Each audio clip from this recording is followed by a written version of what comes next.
Alright guys, Kremp again today. Hope you're all doing well and enjoying your day so far. Seems like after the World Championship, Pred has a new target of his vitriol. Most of this season, Pred was beefing with the Miami Heretics chiefly, but it seems now the Los Angeles Thieves have maybe taken that crown. A few words from Pred on JoeDeceives, on Kremp over the last few days, but will those two players even beyond the Los Angeles Thieves going into next season? Very much into your thoughts in the comment section below. Loads of Black Ops 6 leaks as well. Hit the like button if you enjoy. Subscribe if you're new as always, I would greatly appreciate it. Let's dive straight into that by the way, because here we go with some map set leaks for the new game. Now, I can't share everything that was leaked, of course, because otherwise, you know, the channel gets striked. You guys know how it is. We can, however, talk about stuff like this. So, these are what look like the multiplayer maps, and, well, as you can tell if you run through some of these names that have been leaked, some of them are maybe rather familiar to us, such as, shall we say, Hacienda, we'll get into that. Firing Range, of course, another classic as well. Firing Range, originally a Black Ops 1 map, came back in Black Ops 2 as a map called Studio as a DLC.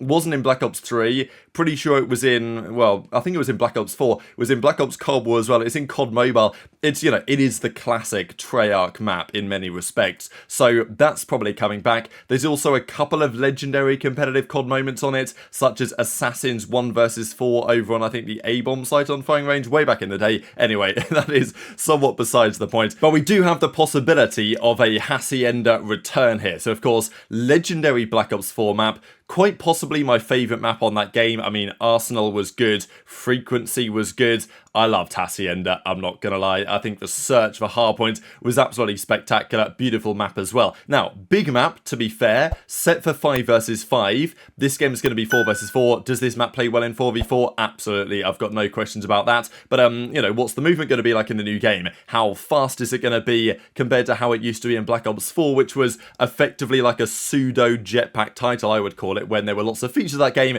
which are rather similar to the jetpack era, you know, the grapple hooks, stuff like this. But Hacienda may be back. Also rumours that Fringe may be back as well, or at least a remastered version of Fringe, because Fringe is a Black Ops 3 map. Here we go again, I get another chance to talk about Black Ops 3, absolutely love it. Now this is of course a jetpack map, so many of the parts of the map were designed to be used for jetpacks, although one of the maps that could potentially be converted to boots on the ground, Fringe is definitely up there, right? There's a couple of maps in Black Ops 3 that probably are never going to work, like Breach, for example. You'd have to completely change because there were crucial lanes of the map that you needed to wall run to even get to where you wanted to be, otherwise you'd straight up fall off the map. So, and even you literally had to jetpack across to jump from over towards like the B-bomb site platform, right? So maps like that, you'd have to fundamentally change in order to actually make it work for boots on the ground, but some maps are definitely viable, right? Like here on Fringe, they're, okay, sure, to get up into the top barn window, you kind of needed the jetpacks to do that, but, you know, you could add a ladder or you could add something to make that more viable. So I would say Fringe, definitely. I think, you know, unfortunately, as much as I like a map like Redwood, probably not going to work in a boots on the ground game. The one map I would also love to see back is Stronghold as well. That was like my favourite Black Ops 3, I'm not gonna lie. It's the, like, the snow map, but not Infection, but the snow map with, it's the formal versus assault 1v1 Cloud9 OpTic map. If you guys, you know, sorry to bring up memories of your OpTic fans, but you know what I mean, that's the map anyway I'm talking about. That was great for Search and Destroy. They played it for Capture the Flag as well. It wasn't an uplink map, but it was a phenomenal hardpoint map, and that map is very close, I think, to being viable boots on the ground. It's just they need to change the wall run bit up into like the building, and if they change that, that'd be viable. So, you know, this is pretty exciting to me, because if Treyarch are looking back at Fringe, then they're probably looking back at those other Black Ops 3 maps and saying, okay, what else could we possibly remaster? And if they're going to launch with quite a few old school Treyarch maps as part of the game, then I'm not going to lie, I'm pretty damn excited for what that might potentially mean from now to the end of the game's life cycle, right? So, look, Firing Range is probably coming back again, and look, I mean, this guy is probably right that they brought back Summit a million times, another Black Ops 1 classic. They even brought that back in Black Ops 2 as well as a DLC map called Uplink, which is kind of interesting, because then a couple of years later there was a game mode called Uplink that arrived into the game.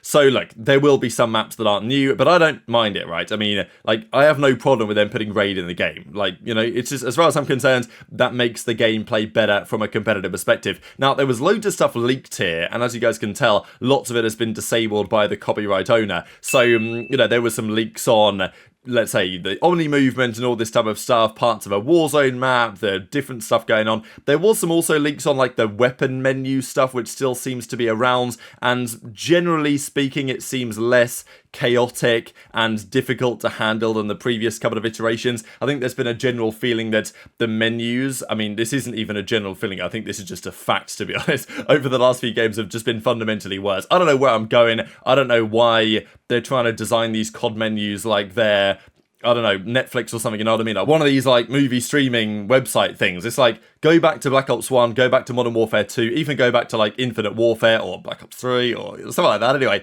the menus back there were so much better. They were cleaner. I knew where I was going, and I don't know why they made them so bad in the last few games. So it seems like Treyarch have made some steps towards a better menu system, but it's, you know, it's not the fundamental thing, but it is nonetheless quite a nice to have feature, I would say. But I wanted to talk about some of the drama really between the OpTic boys and the Los Angeles Thieves boys in some parts. They played, of course, at the World Championship.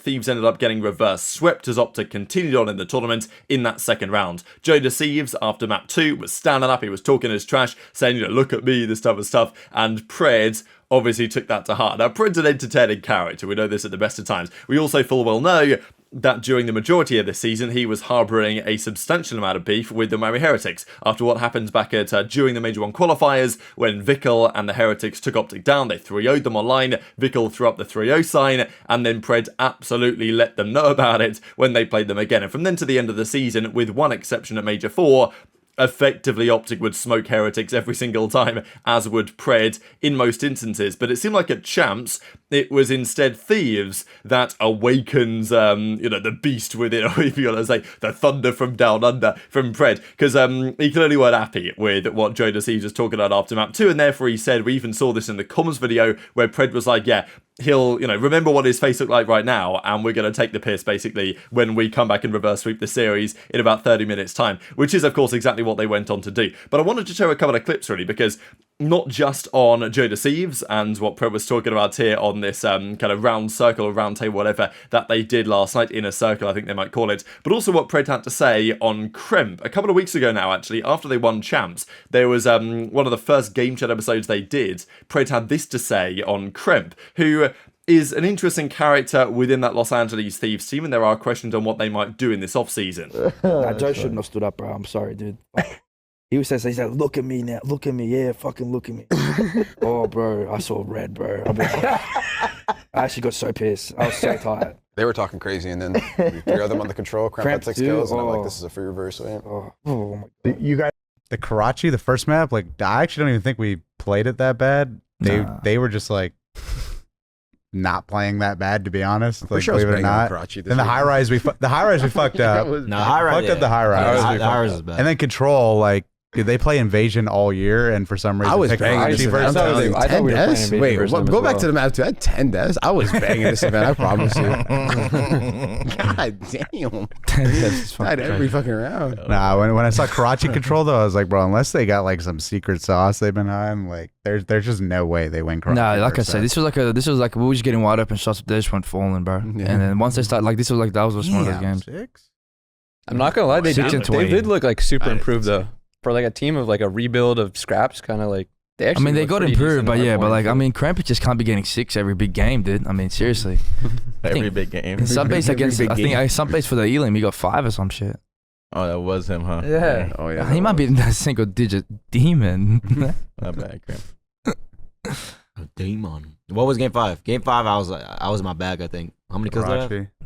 So Nature was talking with Formal the other day, saying like, Matt, come on, join Thieves, I'll give you the keys, do what you want, right? Do as you please, basically, on this team, you can form the roster. And Formal was saying to Nature, okay, I'll think about it if the aim assist maybe is a bit weak on the new games, but also if you give me the keys to your team and let me effectively keep Ghosty and change out the other guys. That was the implication, really, of this conversation. So that's the discussion, right? And to be fair, Pred might be onto something. Like, Kremp is a very inconsistent player. I think that's kind of just naturally with his playstyle. He's going to be inconsistent.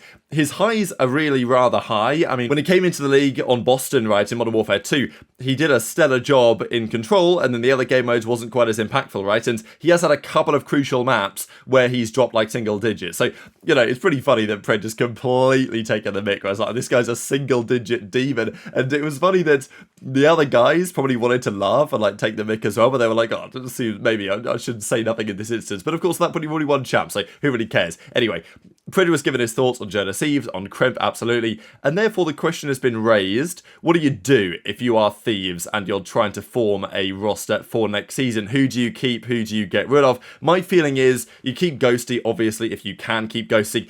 There's obviously talk about the whole FaZe thing, whether that could or could not happen. Look, Thieves can keep Ghosty under contract because they've got the extension and they can refuse to sell him. That is an absolute possibility. So it is in their hands what they want to do. But, you know, let's say FaZe come along and they tap Ghosty on the shoulder and they say, hey, we want you, and Ghosty wants to leave, then, you know, is Nadeshot going to hold Ghosty to the contract? This is all the question, right, that tends to happen here. And it's obviously speculation anyway. We don't know what's going to happen. We don't know what's going to happen after the Esports World Cup. But, you know, theoretically, that could occur. It's kind of like what happened with Scrappy last year in a way, when Toronto were rumoured to like be running out of money or something, or at least they were going to make some serious changes. The rumour was they were going to basically try and sell CleanX and Insights potentially to Thieves. That was a brief rumour. And then Scrappy was going to get held under contract jail, and he wasn't happy with that because they'd just done well. In this instance, it's a bit different because if, like, let's say Toronto last year, they say, look, Scrappy, we are going to keep you and we're not going to sell you and we're going to blow up this entire roster, but we're going to keep you locked down because we have the contractual right to do so. Scrappy wasn't happy about that situation, but largely because they were rumoured to be gutting his team. They then changed their mind. They ran it back eventually with pretty much the same team with Envoy for Hixie.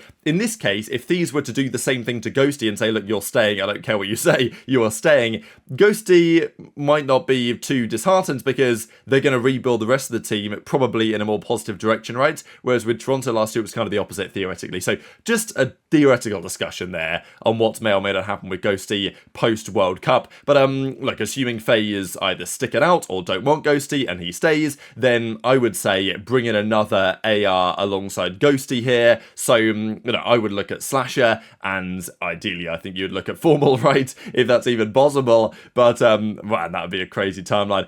Nastie can run an SMG. I think he could do a pretty good job doing so. I don't know if he's the one they'll be looking at, but I think they'll probably keep one of the other guys, I would imagine. It kind of just depends, right? And of course, J-Cap's also out of the picture now, so his thoughts and perspectives probably don't matter especially much now. Like, you know, whatever J-Cap thinks, it's not relevant. Like, it's what Novus, the GM, thinks, what Shane thinks, and probably what Ghosty thinks, to be honest. So, would I keep JoeDeceives? Like, to me, I think I kind of agree with Pred that Kremp is a bit too inconsistent for my liking. I think he's a solid player, but he's obviously a bit up and down. I don't think he's a player that's necessarily going to be good enough to deliver the championships they want to see. JoeDeceives is still on an uptick, I would say. Like, over the course of the season, I think he's been pretty solid. The numbers aren't actually too dissimilar between the pair of them, though. Although if I had to keep one of the two, I think I'm probably keeping JoeDeceives over Kremp. Then again, you could blow up the entire thing, just keep Ghosty, bring in another AR, get Nero in, and then try and find somebody else as well. There's even the possibility, maybe, of trying to sign a couple of, you know, what, the French-Belgian guys, as in aBeZy and Linz were linked to Thieves last off-season. That never happens. That would be interesting if it happens now, although I think it's rather unlikely, to be honest, they would actually follow through with that. But very much intrigued to your thoughts, as always, in the comments section below. Just one final thing, top 25 COD players list here from Ronnie continues. aBeZy number 12. This, you know, this is exactly, I think, the right position, I would say, for aBeZy. I'd put him in a very similar spot, just above Slasher, you know, just above Octane.